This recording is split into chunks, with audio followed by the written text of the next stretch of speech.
nani outima pi et okutana mbanza kamba yote. Merci mon journaliste. Kombo nangeza papa Olivier Lukao Alombo na vandi na mboka ya Kinshasa na commune ya Lemba. Na se retrouver à Nankamba na tina mususte na tina mukumba chef spirituel à PCD Biso pour na botambusa institut supérieur qui m'auguste des techniques pétrolières. Lokola bengaki de yangona tomataki na mboka nkamba ya Luselemi ya sika. Esika kani pe to sepelaki ko participer na molulu ya 25 mai eza mbotama nkolo yesu. Ndina sima ya molulu tozali ko continuer ba entretien na biso na chef spirituel. Merci papa Olivier. Likanisi oyo papa mokonzi ya bule asili kobenga bino awa koyeba kobongisa nini oyo okosala mpona likambo etali entretien na bino mibale mpona institut pétrolière ya mboka na biso. Mais sikoyo institut yango ezali wapi?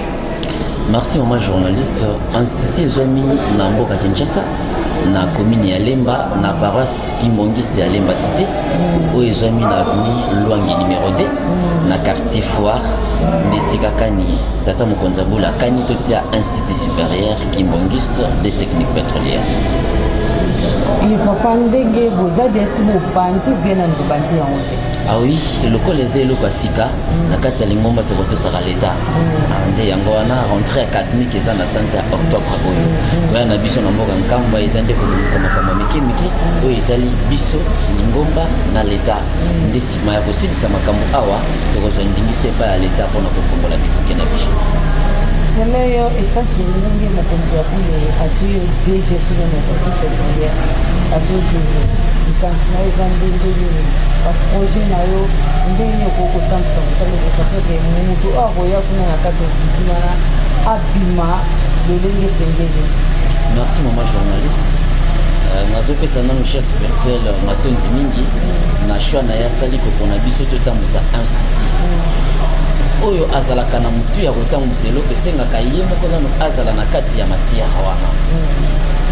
Biso tuti tolo te kasi toza ba ingénieur polytechnicien pétrole na bandi pétrole bande bandeli na sukisi ya mokino na sunga ntango papa pesinga mokumba ya kotambusa aza na posa tobakisa eloko moko ya sika na kati ya mokili na biso lokola ezali bongo toza na obligation wana tokota en profondeur ya kotangisa bana matière etali pétrole na oyebi so likambo moko na RDC toza na problème sérieux toza na difficulté ya koformer batechnicien yango wana mboka na biso lelo eza na mwa nkokoso mingi bazoluka kosala likambo boye kasi ezali mpenza kosimba te mpona nini po ete tozali na carence na formation ya batechnicien mais lokola biso moko d'abord toza ba ingénieur polytechnicien nous sommes formés techniquement d'où nous avions cette obligation-là de former des techniciens en pétrole.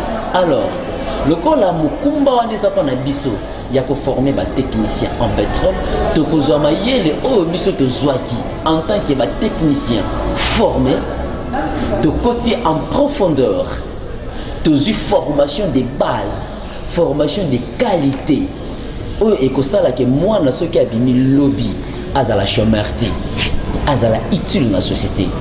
Voilà, vent nouveau oyo toye komema na kati ya enseignement ya RDC. To bakisi eloko moko oyo ezangaki na vision ya chef spirituel. Pamba te kotala mboka na biso nkite eza ebele. Kasi toyoka ngo kaka na masolo. Moko te akoyeba ke esika boye nde esika biloko wana ezali. Mais biso na mayele oyo biso tozwi. Toza na obligation ya ko identifier esika ba biloko wana ezali. Tokozwa yango ndenge nini pe tokosalela yango ndenge nini. Donc na mokuse maman journaliste mwana oyo atangi pa na biso soki azangi mosala atuna famille na eta mosusu malédiction ya famille mais na classe te ntango asilisi fo bazweli na mosala. Merci papa yango tokendaka tozokendaka na suka ndenge bokobongisa mpona bana oyo bakosilisa sikoyo ndeti bastage na bango ye nini nakoyeba nini kosala ndeti bastage professionnel kokende otala wapi sikoyo babandokende na bango angola esika pétrole ebimaka obie babandokende sec congo obie babandokende place moko songolo mpona kosala ndeti banini koyeba ndenge kotalisa bango ke pétrole ezalaka boye basalaka boye po kozwa pétrole boye soni. Merci maman journaliste Mutuna na yo na landisi malam. Oyo etali stage ya ba étudiant. D'abord tant que tu tangisa professeur aza obligé atangisa bana na sport visuel. Ayi na support ba écran izali ati yango azopesa la cours. Ça de 1. Deuxièmement, ba visite guidée izali. Tu veux dire que non, les lots par rapport à matière besoin qui besoin que les serve Congo. Parce que serve Congo yé musala na ezala kanini. Musala disa kaka kozwa pétrole na souci. Abombi yango na ba réservoir na ye. Atindeli biso yango tina Kinshasa basaleli biso distribution na ba station service automonaka. Ce qui te dit Pérenco, yende aza en amont, il pas en aval. Quand on parle en amont, c'est les entreprises qui sont focalisées de la recherche à la production.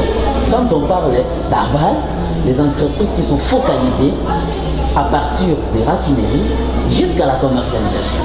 Alors, biso siko tokotangi sabana na volé wana nyonso.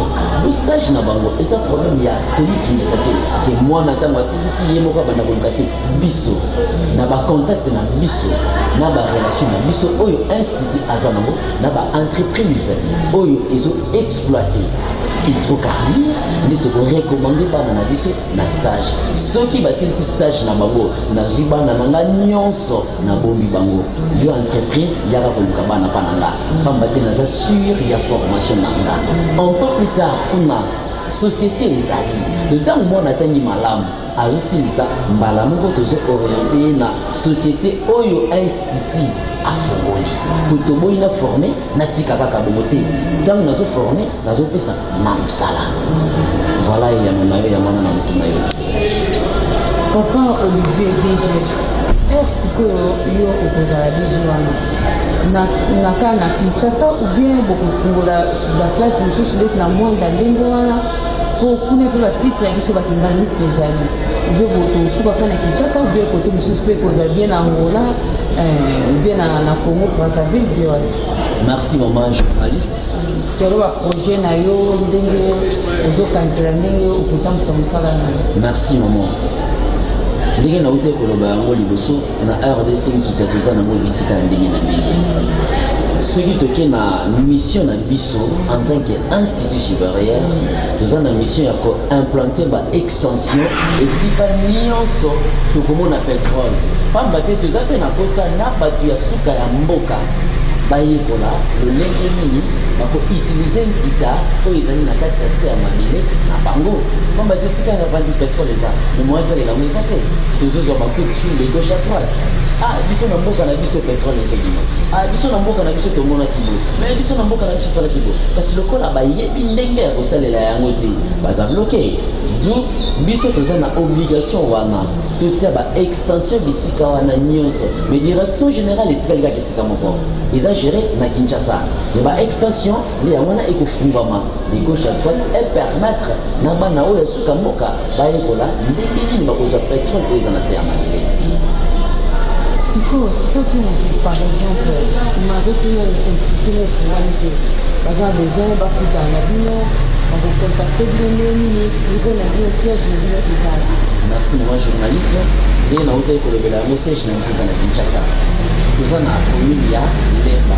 Mingi bakotuna. On a ni kaka bakoni commune ya Lemba. Ceux qui toquent na histoire, commune ya Lemba, c'est commune ya intellectuel. Ils allaient quand ils allaient quand il y a un professeur. Donc on a une équipe. Ils ont la carte à commune à Lemba, il y a l'université. D'où est Sengipe, comme il y a un institut supérieur dans la commune à Lemba, mais là on a suivi l'état de l'Esticamoko. Parce que celui qui est à l'université va vous former en tant que chercheur, dans vos autres qui parlent là, formé en tant que technicien. Nous avons mis la commune à Lemba, on a venu loin du numéro 2. Na quartier de la Foire, na quartier de la paroisse, qui manquait à Lemba cité. Bureau na biso est ouvert tous les jours, de 10h à 15h. Pour nous cause biso pe na nzela ya téléphone, numéro ezali. Ce qui vous permettre on a fait ça.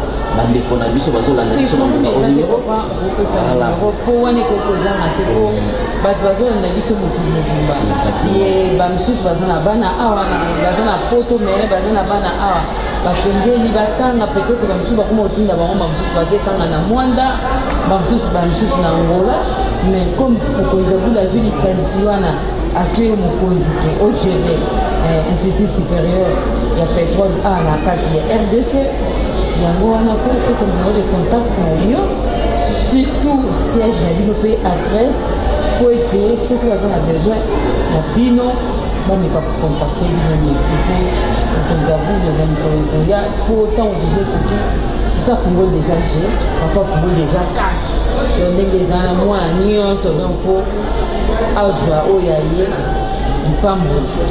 Merci maman journaliste. Nazongi lisusu adresse na biso na bino bandeko balanzi bozali kolanda biso ngonga oyo baza na kati ya mboka oyo baza na libanda ya mboka tozwami na commune ya Lemba. Kozwa biso très bien kita kaka na super Lemba wana ntango okiti wana tuna église kimbangiste eza wapi bakolakisa yo eza na balabala lwange numéro 2 na quartier de la Foire.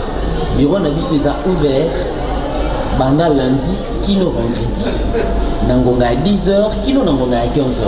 Kozwa biso na nzela ya singa eza facile toyambaka mutu nyonso na ngonga nyonso. Numéro na biso eza boye, numéro na biso eza 09 72 12 75 16. Nazongile lisusu 09 72 12 75 16. Benga biso tuna biso bituna tokoyanola yo na ndenge yango esengeli. Kasi nakosenga nde bosala na lombango kozwa ba inscription pamba te ba place eza penza moke mpona nini parce que toza na besoin nombre ezala limité to assurer formation na bango ndenge esengeli au nombre soyo eleki ebele mo journaliste comme à desordre là bamosusu batelemi libanda bamosusu bakati mpona biso ordre eza ordre donc nombre eza limité yango wana tokosenga na baye baza intéressé mpona kozwa inscription basala na lombango. Soki asali na lombango te bikuki ntango ekokangama ekozala pasi okokende kolanda formation mona mikili misusu wana ekokoma su charme makasi. Mais biso awa bien sûr RDC totie na prix moko elongo badi mutu nyonso afuta mais matière ya qualité parce que toza na baprofesseur ya qualité oyo bazo rendre biso un bon service. Un peu plus loin là tous les professeurs ce sont des travailleurs. Donc nous avons besoin de profanité. Nous avons besoin de distinguer quelque part. Vous voyez, ça la demande non joyeuté. Pour nous d'abord, nous sommes techniciens formés. Autrement, je travaille quelque part, je dispense cours quelque part. Et sur ces professeurs Nyonso, ce sont des collègues ingénieurs, travailleurs sur le terrain. Et sur ces objectifs, nous avons formé des techniciens. Voilà mon journaliste. Et ça, c'est nous qui avons besoin d'un biseau pour bazar mokil mobile. Surtout bana F4 pour la institut difficulté nini pour le moment ozokuta nango message ni okota bango bameka pour soutenir pe bino po eza eloko atika ma eloko atika so bafungoli toujours bakuta na badifficulté so kokoza difficulté nini ozokuta nango bato bakolanda biso bato kosunga mpe basanga te bato kobenga mpe bacontribution ya bango moralement financièrement. Merci maman journaliste. Beaucoup plus na banina nous s'adresser na bana papa Simon Kimbangu. Pourquoi? Parce que tous abana na kati ndako na bana tata Simon Kimbangu babayeur de fonds toza ebele tozoluka ndenge nini na kotia mbongo nanga polobi kuna ezongiselanga bénéfice tala nzeleza ya kofungama biso institut supérieur kimbangiste de technique pétrolière tokoyamba na maboko kofungama yaka na fond nyonso yo sepeli nango kosala investissement mais na makambo wana nyonso baclose ekozanga te e na baclose wana finalité nango tokosuka liboso ya mokonzi ya bule tokopresente papa tala oyo asepeli kosoutenir biso yeyo nde na ntango wana tokoyoka papa akoloba na biso nini kasi maboko na biso ezali ya kofungama toboyi motu te tozoyamba motu nyonso na balole miso na nga na baye baza bana papa Simon Kimbangu te kasi balingi kosinvestir quelque part.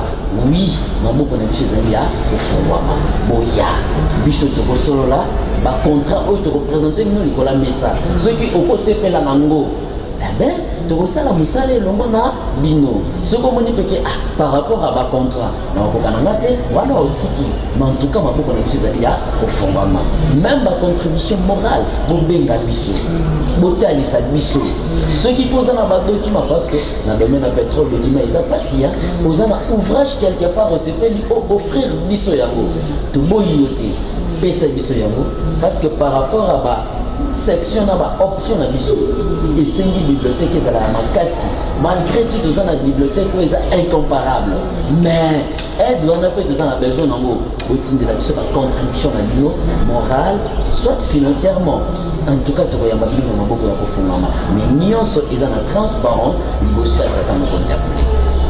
Merci bandeko voici koyoka ndeko DG Olivier Institut Supérieur Pétrolière na kati ya engumba na biso RDC na pesi merci ebele na baye nyonso oyo aussi kolanda biso mokili mobimba ye place oyo tosololi na ndeko papa esika oyo tobeti no libaku vraiment boyeba kolimbisa biso mpe tozali mpe bato vraiment na pesi bino mpe merci et na pesi merci ebele na ndeko papa énorme moto azwi ba image oyo ye mpe moto amonte yango na botani te papa na biso détectricien aye nde moto aza wana mpona koyeba ndenge nini kongo ntango kokoki kotambola ye na pesi mbote ebele mpe merci ebele epa papa paul ambassadeur bolongani ya mama mimi okilenge esika kuna ozali na mboka Londres na bozani te mama mimi Shimita Manzambi talaka yo oza na mboka États-Unis nayebi ke contribution na yo mpe epa papa Olivier ekozanga te ye na bosani te papa Lambert Makwemimo na pesi yo bambote ebele na bosani te équipe nyonso ya Ratelki ya paroisse Saint-Ouen opesi bino nyonso mbote ebele bapapa Tony bamama Fifi bapapa Edi bino nyonso molongani mpe ya papa Lambert Makwemimo na bengi ndoi nanga Marianne na pesi bino nyonso mbote na bana esika boza na mboka Paris nga na bino tomonani na mbala nsima na numero mosusu mpe tokokontinue mpe makambo eza ebele na papa DG tokobanda osolola epe tobanda oleka mpe na école na institut de temps en temps toyeba ya solo efungwami to efungwami te évolution bana bazotanga ndenge nini bato bazoevolue ndenge nini baprofesseur tokoleka mikro ya kongo ntango toki ekoleka ekosala mpe baprofesseur bainterview bato tout na bamembre ya administration nyonso na kati ya institut tokoleka kuna na banzi na mbala ya nsima tokoleka na Lemba esika institut ezali na paroisse ya Lemba cité pardon na avenue Lwange numéro 2 tokoleka kuna na mbala ya nsima na banzi semaine prochaine tokoleka kuna toyeba kotalisa bino boyemona déjà image déjà ya institut entrée académique et Kozar. Dans la vidéo, tout le monde est dans la. Merci papa Olivier.